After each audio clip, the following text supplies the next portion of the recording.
श्री शिवाय नमस्तुभ्यं। और एक विश्वास के साथ आप लोगों से कहना चाहूंगा, जितने लोग आस्था पर कथा सुन रहे हो, जितने फेसबुक यूट्यूब पर सुन रहे हो, और जितने लोग मालेगांव की ये पवित्र भूमि पर बैठकर कथा सुन रहे हो, दिल से कहूं आप लोगों से, आप स्वीकार करिएगा, दुख की घड़ी में कोई आए चाहे ना आए, अगर आपने दिल से, कर्जा हो गया, समस्या विकट हो गई, तकलीफ बढ़ गई, दुख बढ़ गया, आप शंकर भगवान के मंदिर में जाकर, ये जरूरी नहीं है कि आप सीहोर आए या कहीं जाएं, आप तो आपके घर के पास में जो शिव मंदिर हो, उस मंदिर में एक लोटा जल चढ़ाना चालू कर दो, वो धीरे धीरे दुख काटना प्रारंभ कर दे, काटेगा दुख। बस जल चढ़ाने का एक नियम है शिव जी का। शंकर भगवान को जो जल चढ़ाया जाता है दुख काटने के लिए, तकलीफ काटने के लिए, कष्ट मिटाने के लिए, तो एक नियम है शंकर भगवान का जल चढ़ाने का जो नियम है। जैसे ये गौल जलाधारी है, यहां से पानी गिरता है, ये शिवलिंग है।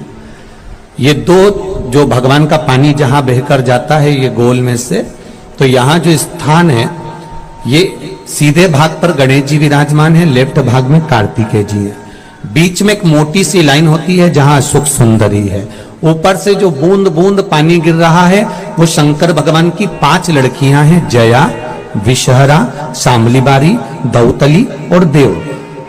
जहां गोल भाग है, जहां शिवलिंग रखा हुआ है, ये माता पार्वती जी का हस्त कमल है, जिसको पीठिका कहते हैं।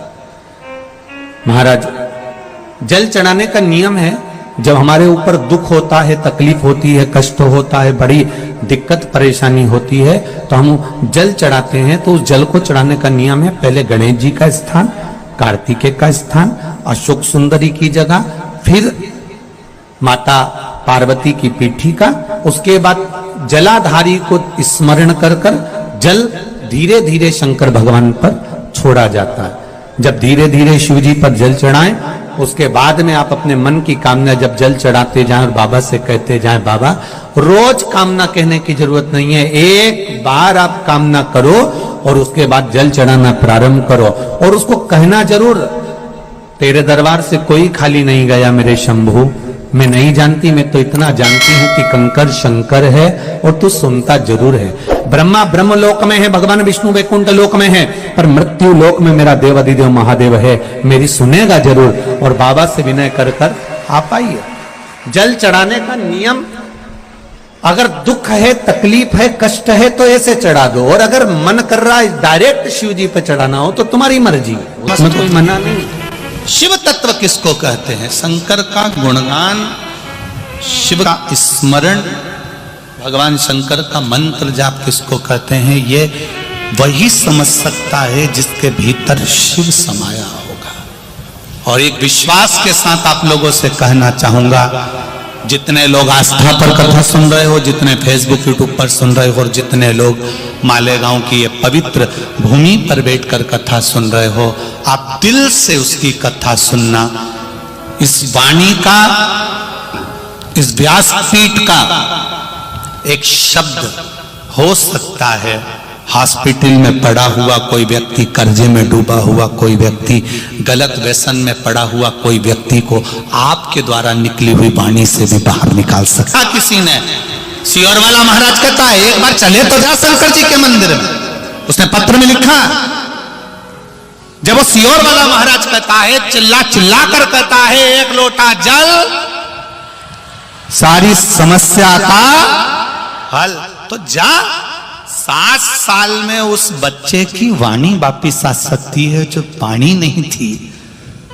जब वो वाणी मेरा महादेव दे सकता है, वो देखो उस माँ के चेहरे की खुशी, उस माँ के चेहरे की रौनकता, जिसका बेटा 7 साल बाद बोला हो, उसका आनंद देखिए कि कितना होगा,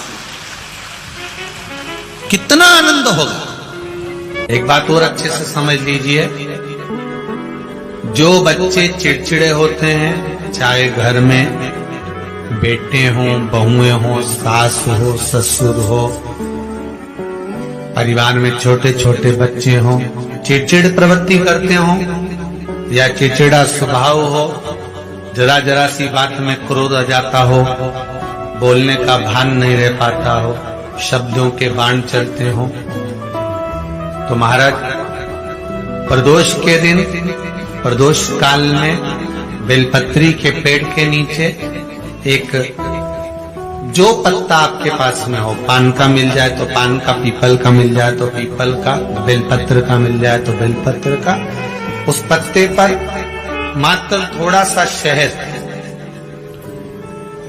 और 7 दाने चावल के रखकर घी का दिया लगा दो महाराज, और थोड़ा सा जल हाथ की अंजलि में लेकर भगवान देवाधिदेव महादेव का स्मरण कर कि इस बेलपत्री के वृक्ष के नीचे माता लक्ष्मी, पार्वती, सरस्वती विराजमान है।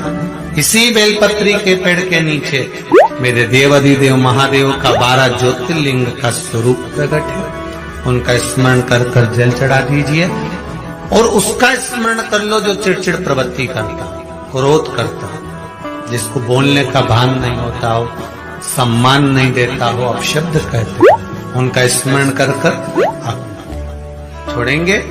एकदम एक प्रदोष करेंगे, दूसरे प्रदोष तक तो आपको कोई दिक्कत ही नहीं।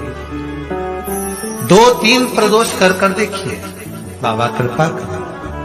3 जगह पर अगर कोई बीमारी ऐसी हो गई कि वो समाप्त नहीं हो रही, बड़ी बड़ी तकलीफ, मतलब एक बार दवाई अगर चालू हो गई तो दवाई बंद ही नहीं हो रही है, तो उसके लिए आपको 3 जगह पर जल चढ़ाना प्रारंभ कर दो। मात्र 1 हफ्ते से ज्यादा चढ़ाना भी नहीं पड़ेगा।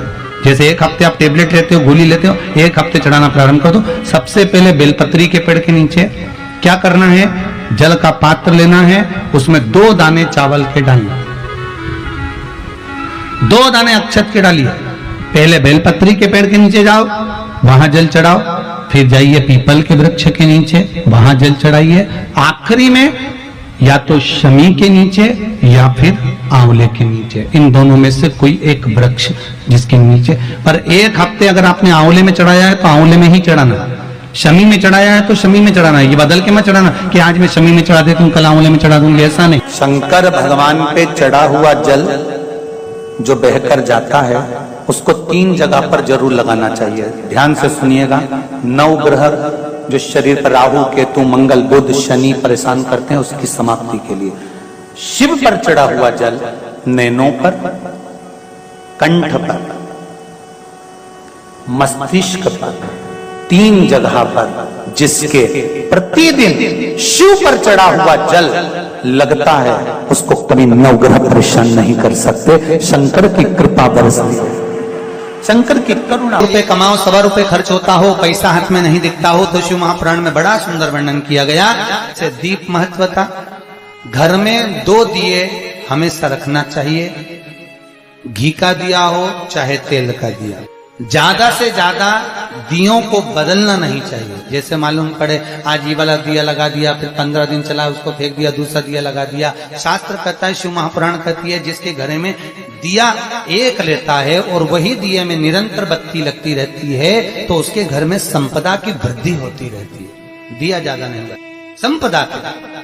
बेलपत्री के पेड़ के नीचे सोमवार के दिन किसी ब्राह्मण को यदि या ब्राह्मण के बालक को खीर का भोजन करा दिया जाए, और यदि ये भी नहीं करा सकते तो सोमवार की सोमवार शाम के समय अगर बेलपत्र के पेड़ के नीचे घी का दिया लगाकर आए, 5 सोमवार लगाकर आइए, अपने आप लक्ष्मी में बरकत बनना चालू हो जाती है, संपदा बढ़ना चालू हो जाती है। क्यों? रुद्राक्ष का वृक्ष भगवान शंकर के नयन अश्रु से बना है और बेलपत्री का वृक्ष माता पार्वती के नयन अश्रु से बना। इसलिए बेलपत्री के पेड़ के नीचे शाम को दिया लगाने से लक्ष्मी की प्राप्ति होती है। व्यापार नहीं चलता तो लक्ष्मी आती है, कहीं पैसा डूब गया तो लक्ष्मी प्राप्त होती है। हजारों लाखों गुना पुण्य बेलपत्री के पेड़ के नीचे की मिट्टी का शिवलिंग बनाकर पूजन करने से प्राप्त हो जाता है। हजारों लाखों गुना पुण्य। जिस लड़का लड़की का विवाह नहीं होता, बेलपत्री के पेड़ के नीचे शिवलिंग का निर्माण कर कर, उसका पूजन कर कर, आराधना कर कर, घी का दिया लगाकर शंकर भगवान के शिवलिंग का विसर्जन शाम के समय करे, एक घी का दिया मंदिर से विसर्जन के बाद आकर फिर बेलपत्री के पेड़ के नीचे लगाए और बेलपत्री के पेड़ के नीचे लगाकर 7 परिक्रमा बेलपत्री के पेड़ की कर ले। झोली पसार कर प्रणाम करके बेलपत्री के पेड़ के नीचे की मिट्टी को सिर पर लगा ले और चले जाए। 3 से 4 महीने के अंदर उसका विवाह पक्का हो जाता।